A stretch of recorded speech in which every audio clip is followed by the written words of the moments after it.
I don't know if you can tell or not, but I've been at another youth rally.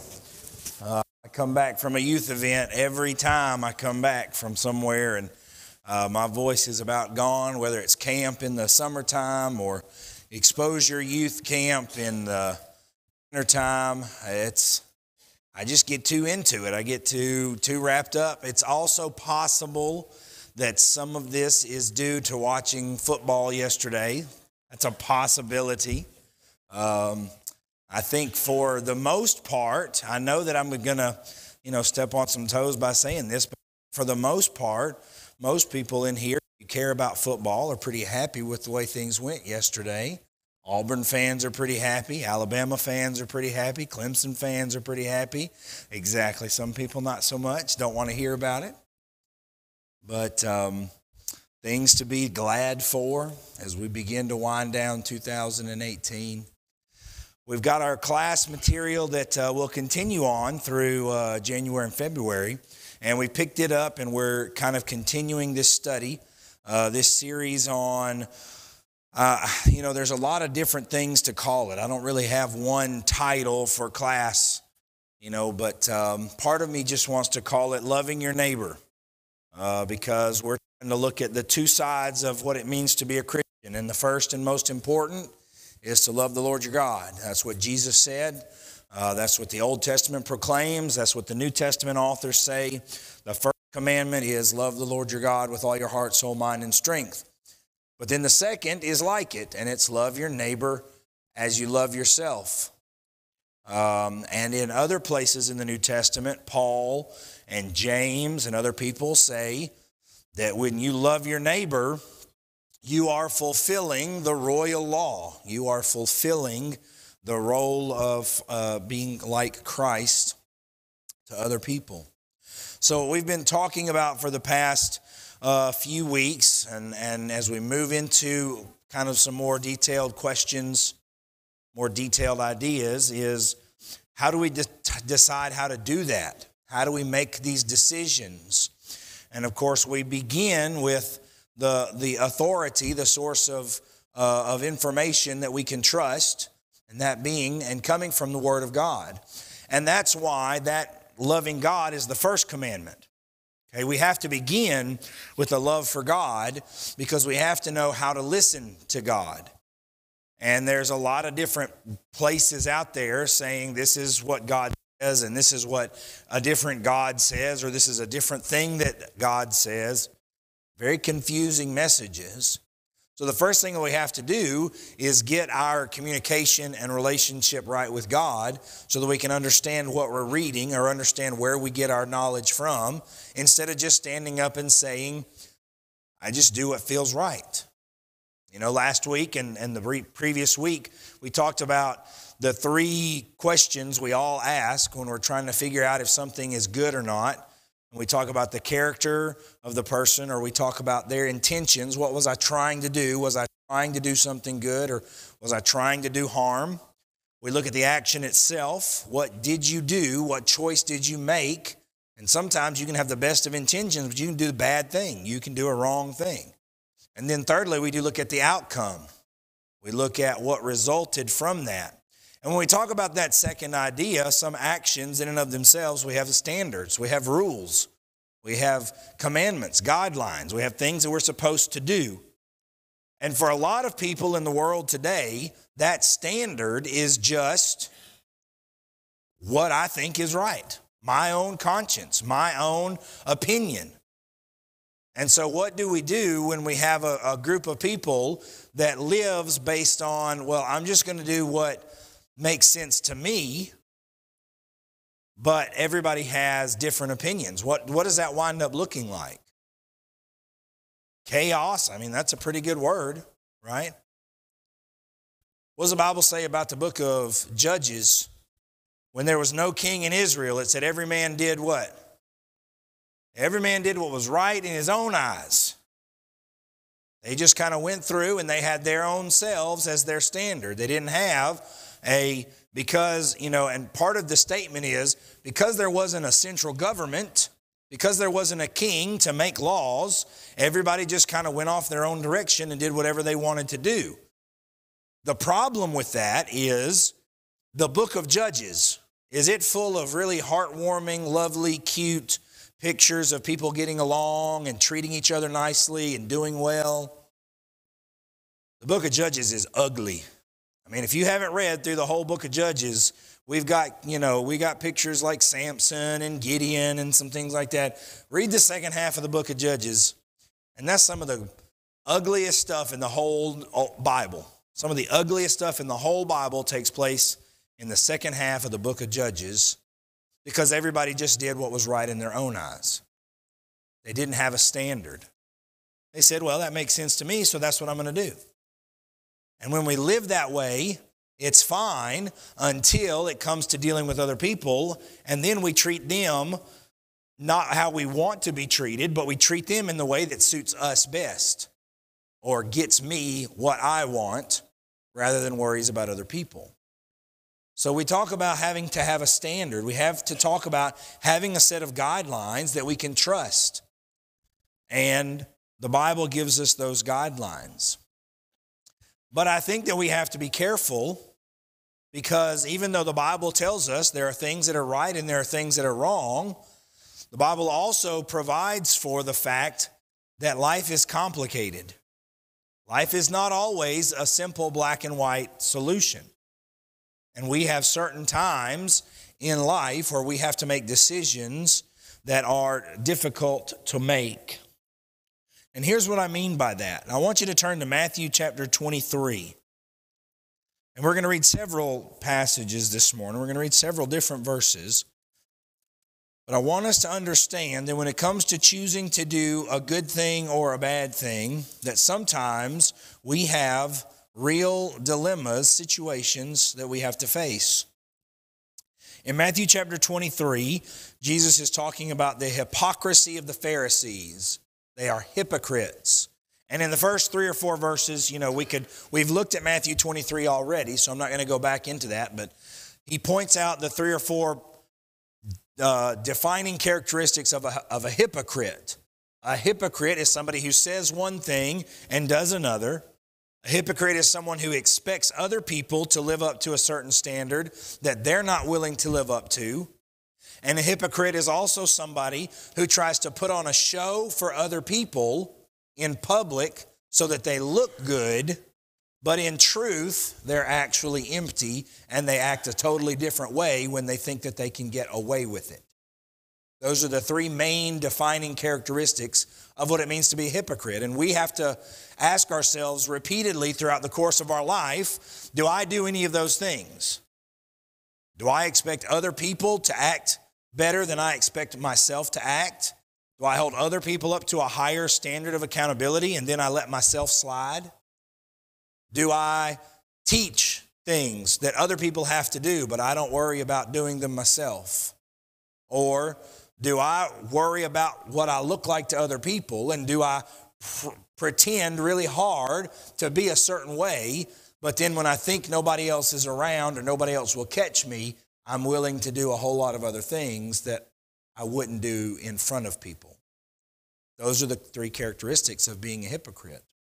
And we need to avoid those. Jesus talks about those things. But then he mentions something very interesting in Matthew chapter 23, verses 23 and 24.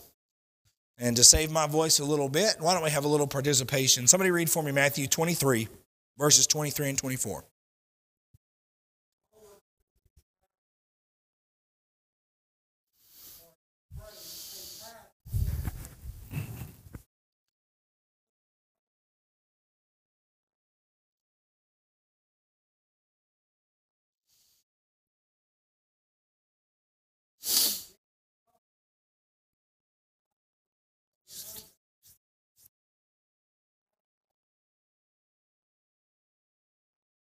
All right, Jesus gives us a pretty funny image here in verse 24 of somebody who pitches a fit to the waiter at the restaurant because there's a fly in their soup. And they scream to high heaven, "You're going to bring me a new bowl of soup. This is the most disgusting thing I've ever seen in my life. I just can't believe that I can't imagine that you would expect somebody to eat this disgusting thing. Just this gnat, this bug, this fly is just unbelievable. And then the funny image of that same exact person going and unhinging their jaw like a boa constrictor and swallowing a camel whole and not having a single problem or thought about it. Does that make any sense? I mean, obviously it's hyperbole. It's impossible to do. But the message is, if you're so grossed out by this fly, then how can you swallow this camel without batting an eye? You strain at a gnat, but you swallow the whole camel. Now, what is the lesson? What is the parable that he's telling here? Why does he use this description, and what does it mean?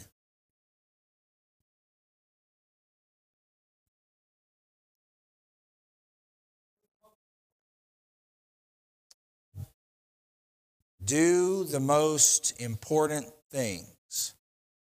Now that's using verbiage from the very previous verse, isn't it? Matthew 23:23 says, you go into your garden and you look at your spice rack and you pick 10% of the leaves out of your spice rack and you take them to the temple because the Bible says you're supposed to tithe. And then you go out and when your neighbor's dog poops in your yard, you set their house on fire. Maybe not literally, but you let them have it. When the mailman or mail lady delivers your package to the wrong house, the next time you see that person, you light into them and you let them have it. When the lady at the grocery store who's ringing up your groceries doesn't honor your coupon that expired 2 days ago, you yell for the manager and you demand to be treated fairly and you say, I'm never bringing my money back into this place again. Now, you see the problem with this image of this person? This person says, well, look how good I am. When it comes to the items that I tithe to the temple, I make sure that I give a 10% of everything. I make sure that I tithe exactly down to the letter, that I don't neglect to give God anything in my life, even down to the spices in my garden. But then when it turns around to how I treat people, justice and mercy and faith, you neglect those things. And the verbiage that Rogers points out that Jesus says is you have neglected what? The weightier or the more important things. Now, does he say don't worry about tithing in this verse? No, he doesn't say that at all. What does he say? He says, that's good, keep tithing, but make sure you pay attention to the what? The more important things, justice, mercy, and faith. In other words, what we're going to talk about today is the question of whether or not all commandments are equal. So we're going to let this sink in for a second, because this has big ramifications. Yes, Miss Jane?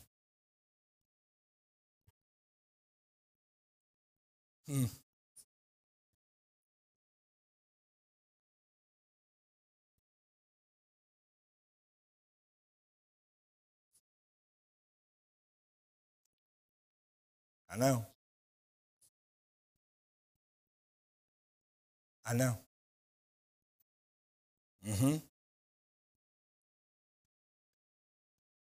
Their reputation in your eyes, for sure. They're showing their true colors, you know.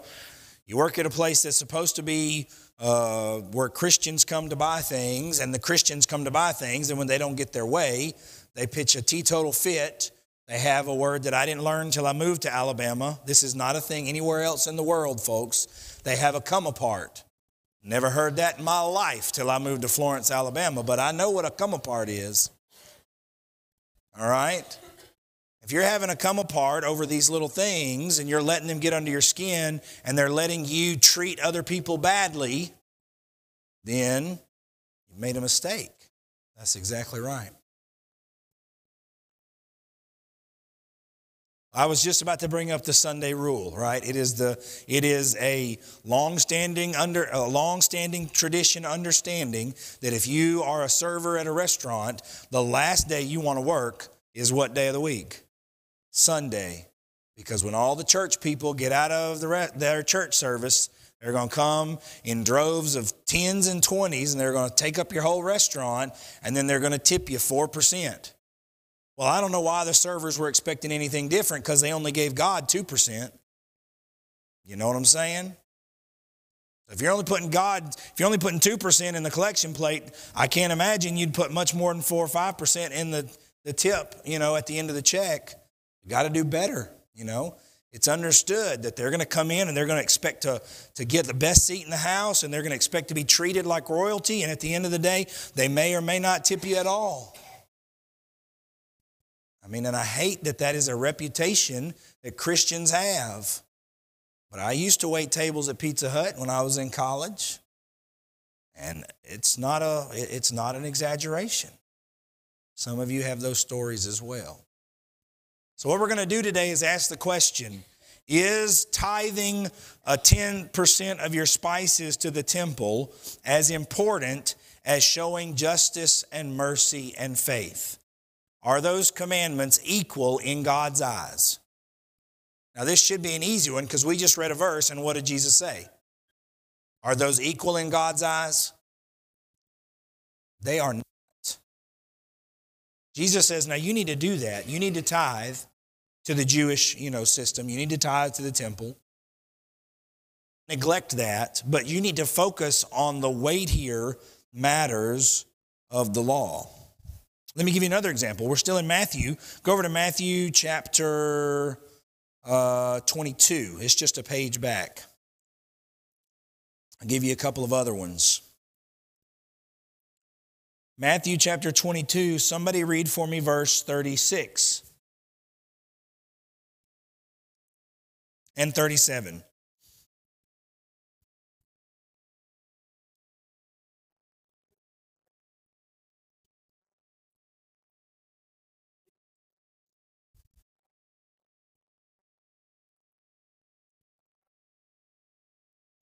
Okay, we're familiar with this. This is the preceding verse that is the basis for this whole class, right?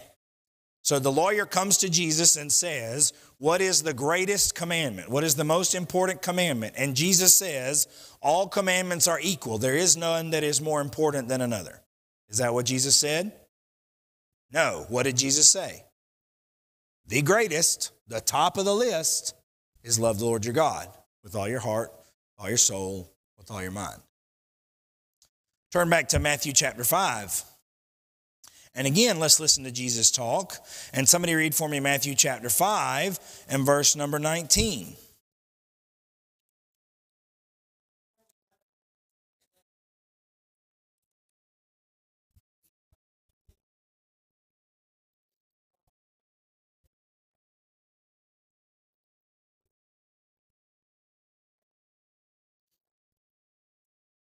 All right, so when it comes to being in the kingdom of heaven, Matthew 22 says there is a greatest commandment, love the Lord your God with all your heart, soul, and mind. Matthew chapter 5 says there is what kind of commandment? Well, if we have a greatest, then we also have least, the less, the smaller. So Matthew, 3 different places in Matthew talk about weightier or more important matters, talks about greater commandments and lesser commandments. Turn over to John chapter 19 and notice this passage. In John chapter 19, somebody read for me verse number 11. John 19, verse number 11.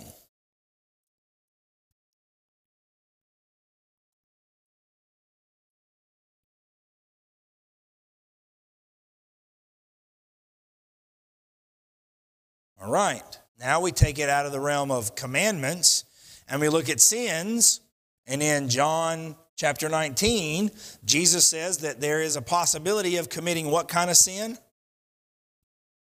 A greater sin. There is a sin that is worse than another sin. There appear to be differences, different levels when it comes to sin. Look at go ahead, Rogers.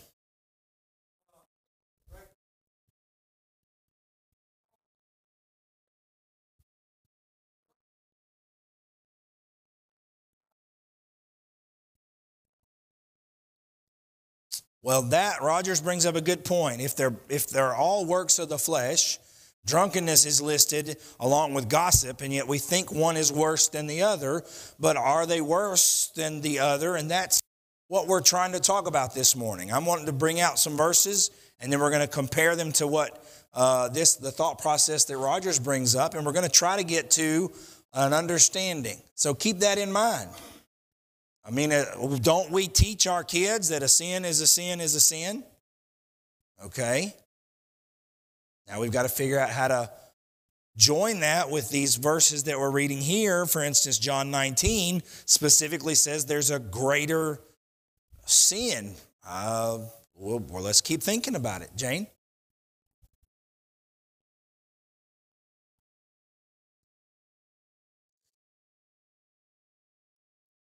I know exactly where you're going because you're a smart lady.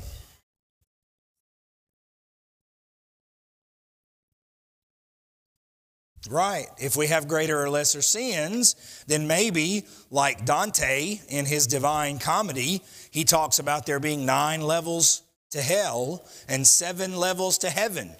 And depending on how bad your sin is, it depends on how bad your punishment is when you go to hell. And depending on how good you are, depends on what circle of heaven you get to ascend to. And is there differences in rewards or punishments when we get into the afterlife? That's something to think about. I'm not going to try to answer that this morning because it is getting off a little bit, but it sure is an interesting thought. It's something to think about. Rogers? A white lie and a black lie, right? This is what we're trying to figure out this morning. Is a white lie different than punching somebody in the nose? I don't know. I'm coming up with examples here. This is what we're trying to figure out. All right, let me give you one more to consider. 1 Corinthians chapter 13. Somebody read for me 1 Corinthians chapter 13 and verse 13. We've talked about how there are commandments that are greater and lesser. We've talked about how there's a passage that says there is a sin that is greater than another sin. The same thing seems to apply to virtues as well as sins. What does 1 Corinthians 13:13 say?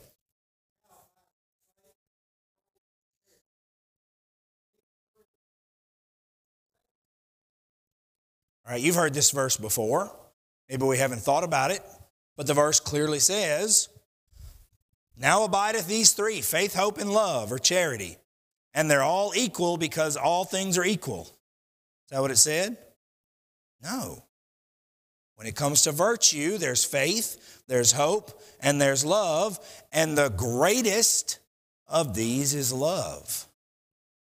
And there's some great sermons and great studies out there about why love is greater, why love is more important or more significant or whatever word you're using. But Paul clearly says it's greater than faith or hope.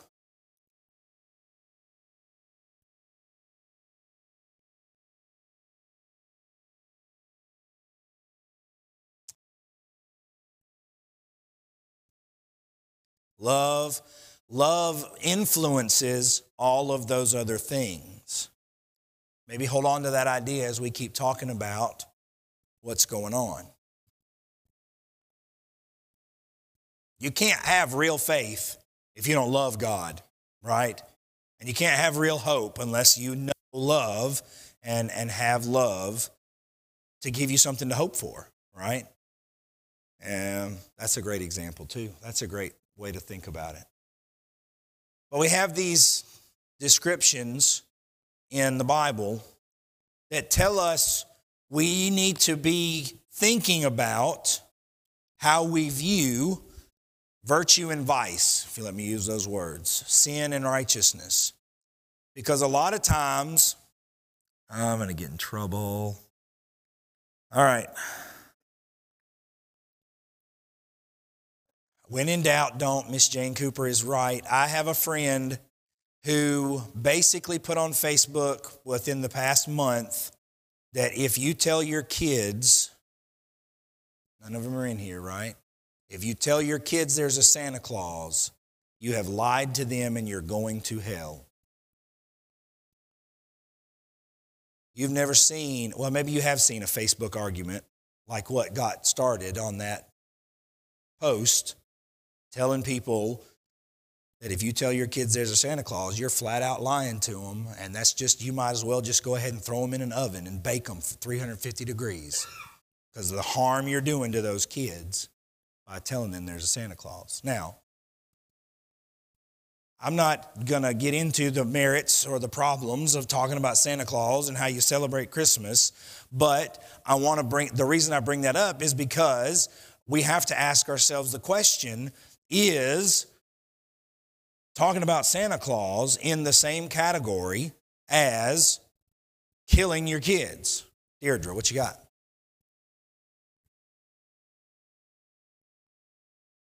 All right, so here's a situation with Alzheimer's specifically, and they're called therapeutic lies. Anybody ever dealt with someone who has Alzheimer's before? Many of us in this room have. A love lie, that's another way to put that. I like that. If they wake up in the morning and they believe that it's 1947 and so-and-so, their son or their mother or their whoever it is gone to the grocery store, it does not help them to sit them down and say, now look, the bad news is they've been gone for 18 years. And you don't need to be looking for them because that's just not reality.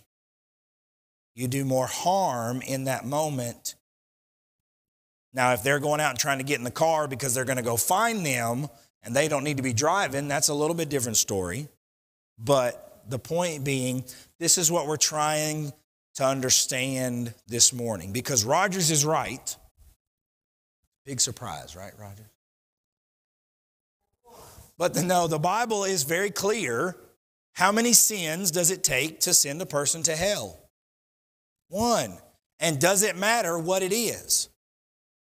Does it matter what sin you commit? No, it doesn't matter, because a sin is a violation of the will of God. And if you violate the will of God, then you can't possibly expect to go into God's house and spend eternity with Him while you're violating His will. All right. Nobody is perfect but God. And that's why I've said this, and I hope I say it until the day that I can't say anything anymore. The only difference between the sinners in heaven and the sinners in hell are the sinners in heaven have been forgiven. Okay? That's what we have to understand. The people in heaven aren't better, they're just forgiven. We have to understand what it takes to become forgiven by God. That's an important lesson. But when it comes to these verses that we've looked at that say there's differences, and yet the Bible clearly says a sin is a sin is a sin, and it will keep you out of heaven. What is it? Does that mean the Bible is contradicting itself? Does that mean that the Bible doesn't make sense and we shouldn't follow it? Or is there a way to help understand both of these ideas together? Rogers, I can tell you got something you want to say.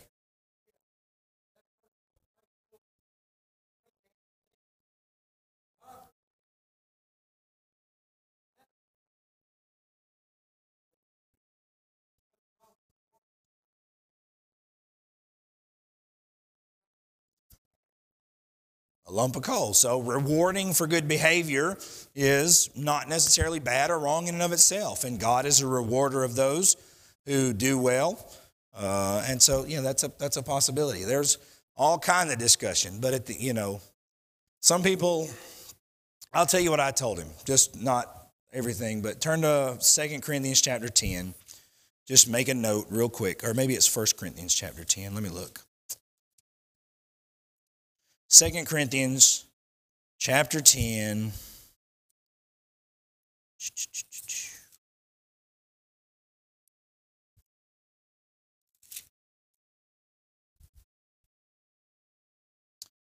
Oh, no, that's not it either.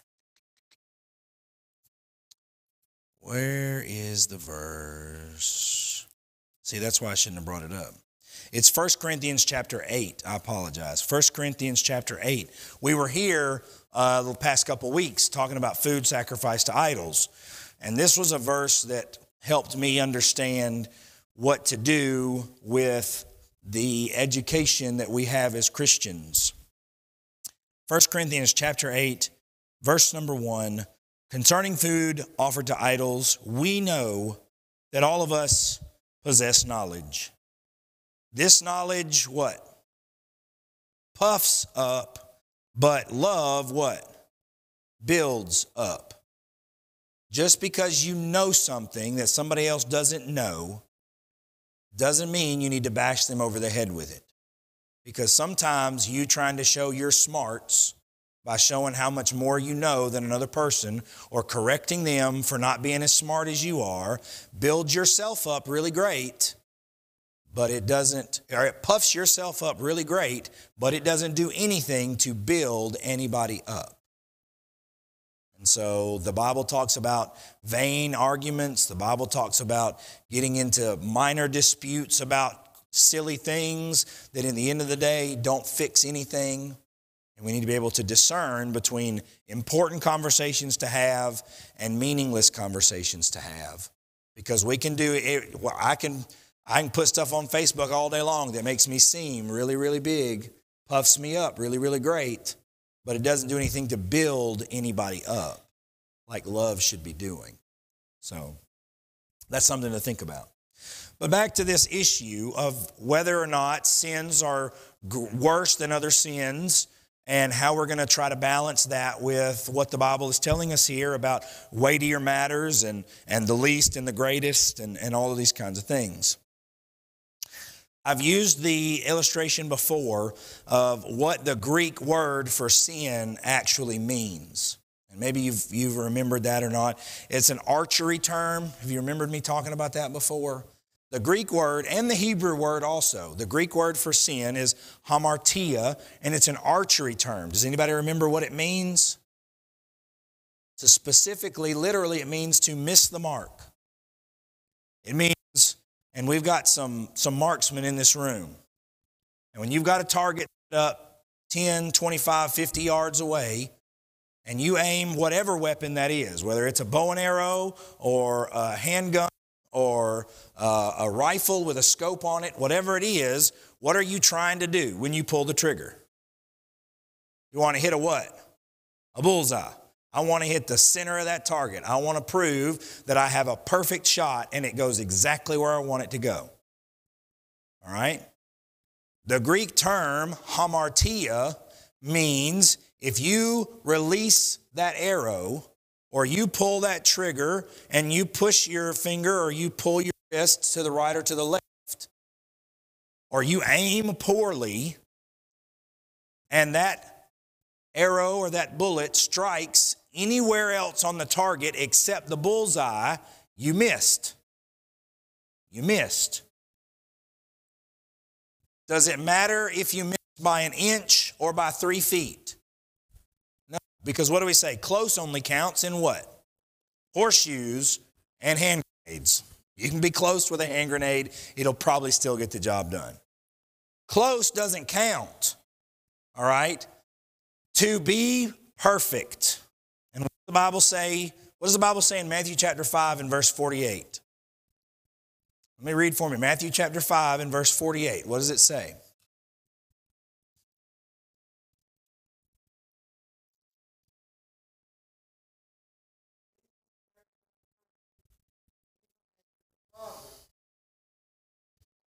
Is perfect. So we've already talked about the fact, how many people are perfect? There's only been one person who's ever walked this earth as a human and been perfect. But yet, what does the Bible tell us in Matthew 5:48 we're supposed to be? We're supposed to be perfect. What that means is, every time you draw back the bow to release an arrow at a target, you have to hit the bullseye. Every time you aim your sights in and you pull the trigger, you have to hit the bullseye. It doesn't matter where the target is, doesn't matter how far off it is, doesn't matter how good your equipment is. Every time you make a shot, you hit the bullseye. If we want to think about it in sports, every time a basketball player stops dribbling, well, I have really bad basketball form. You see that, Michael Burns? Even from back there, this is bad. But every time I take a shot at that basket, doesn't matter if it's a layup, a free throw, a three-pointer, or from the half-court line, it goes right through the net. Now, is there any basketball player ever who's shot 100%? Never. Never. Has there ever been a contest where the marksman shot a perfect bullseye every single time? No. For those of us that like to bowl, what's a perfect game at bowling? That 300 game. Anybody in here ever bowled a 300 in real life? I did it on the Wii bowling, you know. Some people have bowled a perfect game before. But being perfect means every time you go to the bowling alley, every time you pick up a bowling ball, every time you roll it down the lane, you what? You get a strike. Every single time. That's what it means to be perfect. Not just to have a perfect game. I'm telling you, I'm really proud. Clemson University football team, they're perfect right now, undefeated. A perfect season, 13-0. Alabama, perfect season, 13-0. I'm sorry. Nobody's perfect. But yes, their team, the football team, is perfect on the season. But even the mighty Alabama has done what in the past? Lost a game. They're not perfect going back to the beginning of football in 1896 or whatever. We've all dropped the ball at some point along the way. Matthew 5:48 says, "Be ye therefore perfect." It doesn't matter if you miss the bullseye by an inch or by a foot. If you miss the bullseye, you miss the bullseye. And if you're not perfect, where can you not go? Heaven. If we're talking about my life as a person, and I'm not perfect, I can't go to heaven.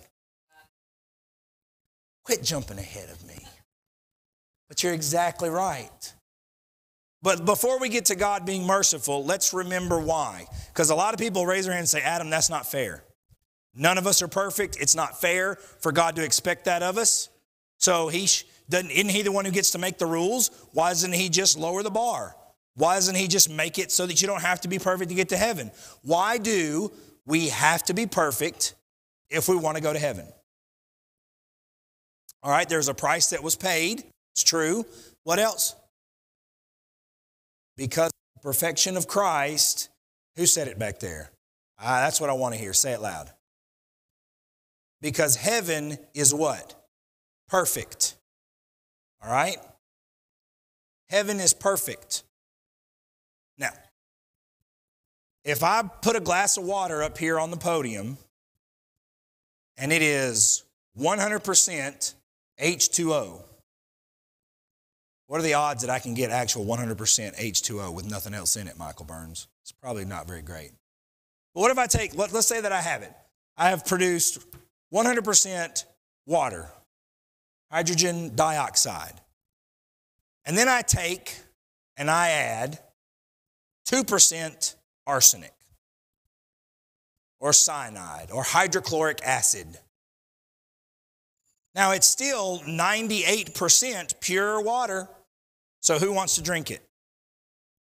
What if I just put 2% bleach in that water? Anybody want to drink this now? It's 98% pure water, but the impurity makes it undesirable. If God's dwelling place is going to be perfect, then he cannot let anything that is not perfect into heaven. because then heaven is not what? Perfect. So that's why. It's not that God is being super strict. It's not that God is being hard on us. It's because His home is perfect. You cannot go into a perfect place with imperfection because then it's no longer perfect. So how do we become perfect? Merciful graciousness, the price that was paid by Christ to cover our sins. Whether it's a sin that misses the mark by 2 inches or a sin that misses the mark by a foot or a yard or a day and a half. How big a sin is Christ able to cover? All of them. All of them. That's what is so precious. That is what is so amazing about grace. That is what is so impossibly big for us to comprehend about what Christ did for us. Christ can cover anything that has happened to us. How do we get that forgiveness? How do we get that blood? How do we obtain that grace? It's not just, the Bible says the grace of God has appeared to all, bringing salvation. The grace of God has appeared, bringing salvation to everyone. That's in Titus chapter 2. So does that mean everybody's going to heaven? No, it does not. The Bible clearly says that the way that leads to destruction is the broad road. The way that leads to life is what? Narrow. Because we have to come in contact with that grace. We have to come in contact with that blood. Now I'm backtracking, this was last year's conversation. And several of us, weren't able to be part of that class last year. But really the whole point of that class was to tell us and remind us how we come in contact with God, how we come in contact with the blood of Jesus, how we submit ourselves in baptism to the grace of God to rise up out of the water with a clean conscience, having been made new and being given a new opportunity to live for God. So that's how we come into that opportunity. But what we're talking about now is whether it's a little sin or a big sin, it keeps you out of heaven. So why are there differences between sins like what we've read about here this morning? Richard Ransel, right there. I'm going to repeat it, but it might not be much louder for me. Because of the earthly consequences of our actions. The earthly consequences of what we do to other people are different. Now, we recognize that in the legal system. There is a different punishment that's given in the court system if you rob somebody versus if you shoot somebody. Why is that? Because the consequences. You can replace lost items. You can give lost items back. But if you shoot someone, the amount of damage that you have done to them is greater. Right?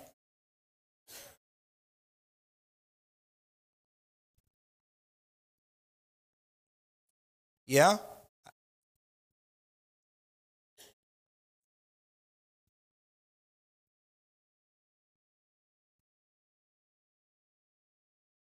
Big sins, right? So if you didn't hear that, the latest issue of the Christian Chronicle has an article about prison ministry.